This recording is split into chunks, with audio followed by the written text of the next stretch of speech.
और नमस्कार, स्वागत है आप सबका। आगे बढ़ने से पहले एक नजर इस वक्त की हेडलाइंस पर।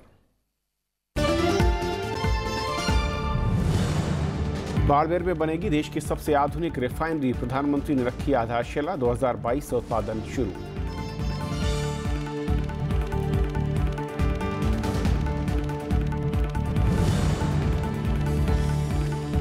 सुप्रीम कोर्ट के मुख्य न्यायाधीश की वरिष्ठ जजों से मुलाकात, 15 मिनट चली बैठक। अटॉर्नी जनरल ने कहा 2-3 दिन में सुलझेगा विवाद।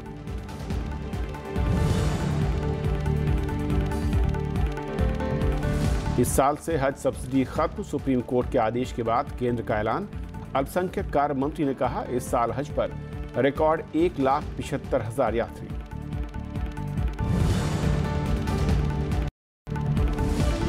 दिल्ली में तीसरे रायसीना डायलॉग की शुरुआत, इजरायल के प्रधानमंत्री का मुक्त व्यापार पर जोर, कहा सुरक्षा बेहद जरूरी।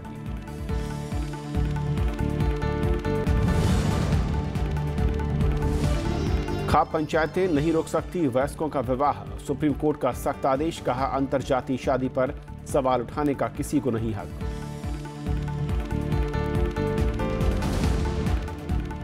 प्रधानमंत्री नरेंद्र मोदी ने आज राजस्थान के बाड़मेर में पचपदरा रिफाइनरी के निर्माण कार्य की शुरुआत की। उन्होंने संकल्प से सिद्धि पर जोर देते हुए कहा कि परियोजना को तय समय में पूरा किया जाएगा।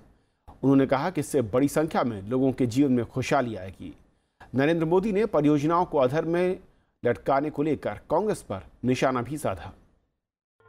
राजस्थान के विकास का शंखनाद, इस क्षेत्र के विकास का शंखनाद। प्रधानमंत्री नरेंद्र मोदी ने मंगलवार को बाड़मेर में देश के सबसे आधुनिक रिफाइनरी के निर्माण का काम का शुभारंभ किया। इस मौके पर उन्होंने कहा कि यह संकल्प से सिद्धि का समय है। 2022 में जब देश आजादी के 75 वर्ष का जश्न मना रहा होगा तो रिफाइनरी में उत्पादन शुरू हो जाएगा। कि 2022 तक इस रिफाइनरी का कार्यारंभ कर देंगे। मुझे विश्वास है ये संकल्प सिद्धि बन करके रहेगा और जब देश आजादी के 75 साल मनाता होगा तब यहां से देश को नई ऊर्जा मिलना प्रारंभ हो जाएगा। प्रधानमंत्री नरेंद्र मोदी ने कांग्रेस पर बड़ी बड़ी बातें कर जनता को गुमराह करने का आरोप लगाया। उन्होंने कहा कि महज परियोजना का पत्थर लगाकर लोगों को बरगलाया नहीं जा सकता। क्या पत्थर यहीं पर लगा करके लोगों की आंख में धूल झोंकी गई है क्या? ये उनकी कार्यशैली का हिस्सा है, उनके स्वभाव का हिस्सा है। जब मैं प्रधानमंत्री बना, बजट देख रहा था, सिर्फ रिफाइनरी कागज पे थी, वहां तो 1 रैंक 1 पेंशन कागज पे भी नहीं था। इस मौके पर प्रधानमंत्री ने हाइफा को मुक्त कराने में राजस्थान के वीर सपूत मेजर दलपत सिंह शेखावत को भी याद किया। करके उनके चरणों में समर्पित करेंगे।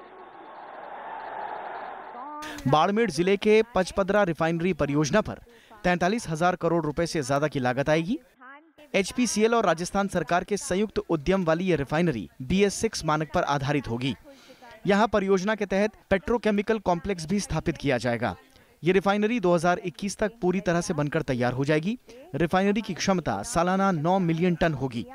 इस परियोजना में 10,000 लोगों को सीधे रोजगार मिलने की उम्मीद है। Bureau report, Rajya Sabha TV. Israel के प्रधानमंत्री बेंजामिन नेतन्याहू ने आज नई दिल्ली में तीसरे रायसीना संवाद की शुरुआत की। इस मौके पर प्रधानमंत्री नरेंद्र मोदी और विदेश मंत्री सुषमा स्वराज भी मौजूद थी। इस मौके पर बेंजामिन नेतन्याहू ने सुरक्षा को सबसे अहम बताया। उन्होंने मुक्त बाजार की वकालत की। उन्होंने भारत के आर्थिक सुधारों की तारीफ की। 3 दिन के इस आयोजन में करीब 90 देशों के 150 वक्ता और 500 से अधिक प्रतिनिधि हिस्सा ले रहे हैं। रायसीना डायलॉग का इस बार का विषय है विघटनकारी बदलाव, प्रबंधन, विचार, संस्थाएं और धारणाएं। ये सम्मेलन 2016 से सालाना दिल्ली में आयोजित होता है। विदेश मंत्रालय और ऑब्जर्वर रिसर्च फाउंडेशन संयुक्त तौर पर इसे आयोजित करते हैं। Sanjay Joshi to deliver the welcome remarks. Mr. Joshi. Supreme court के 4 जजों से विवाद सुलझाने के लिए मुख्य न्यायाधीश दीपक मिश्रा ने आज पहल की। मंगलवार को मुख्य न्यायाधीश ने 4 वरिष्ठ जजों से मुलाकात की। उम्मीद की जा रही है कि आगे भी ये मुलाकात जारी रहेगी ताकि इस विवाद को जल्द से जल्द खत्म किया जा सके। 4 दिन पहले शुरू हुए जजों के विवाद को खत्म करने के लिए मुख्य न्यायाधीश ने पहल की और सूत्रों के हवाले से बताया गया कि मुख्य न्यायाधीश ने 4 जजों justice J Chelameswar, Ranjan Gogoi, MB Lokur और कुरियन जोसेफ से करीब 15 मिनट तक मुलाकात की। ये मुलाकात सुप्रीम कोर्ट में सामान्य कामकाज शुरू होने से पहले हुई। जानकारी के मुताबिक बैठक मुख्य न्यायाधीश ने खुद बुलाई और ऐसी बैठक बुधवार को भी होगी, क्योंकि 4 जजों की ओर से उठाए गए मुद्दे अब तक सुलझे नहीं हैं। इससे पहले अटॉर्नी जनरल के वेणुगोपाल ने उम्मीद जताई कि अगले 2-3 दिन में ये विवाद सुलझ जाएगा। सुप्रीम कोर्ट बार एसोसिएशन के अध्यक्ष विकास सिंह ने भी ऐसी ही उम्मीद जताई। उन्होंने कहा कि इस सप्ताह के आखिर में तक ये संकट खत्म होने की उम्मीद है।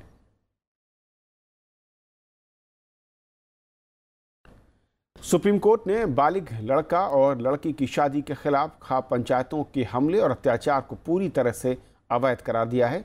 कोर्ट ने कहा कि यदि वयस्क पुरुष और महिला विवाह करते हैं तो कोई खाप पंचायत, समाज या संगठन उन पर सवाल नहीं उठा सकता। कोर्ट ने इस मामले में अमिकस क्यूरी राजू रामचंद्रन की ओर से पहले दिए गए सुझावों पर केंद्र सरकार से प्रतिक्रिया मांगी, जिसमें अंतर्जातीय या अलग गोत्र में विवाह करने पर परिवार के सम्मान के नाम पर युवाओं की हत्या को रोकने के लिए सुझाव दिए गए थे।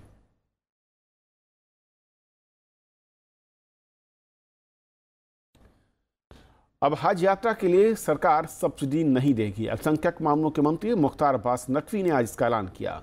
उन्होंने कहा कि सब्सिडी खत्म करने के बावजूद इस साल भारत से 1,75,000 मुस्लिम हज यात्रा पर जाएंगे। सुप्रीम कोर्ट हज सब्सिडी को खत्म करने के आदेश दिए थे। मुख्तार अब्बास नकवी ने इस फैसले को लागू करने की बात कही थी। अल्पसंख्यक मामलों के मंत्री ने कहा कि सऊदी अरब की सरकार भारत से जहाज़ों के जरिए हज की अनुमति देने पर सिद्धांत तौर पर तैयार हो गई है। तो इस बुलेटिन में फिलहाल इतना ही। नमस्कार।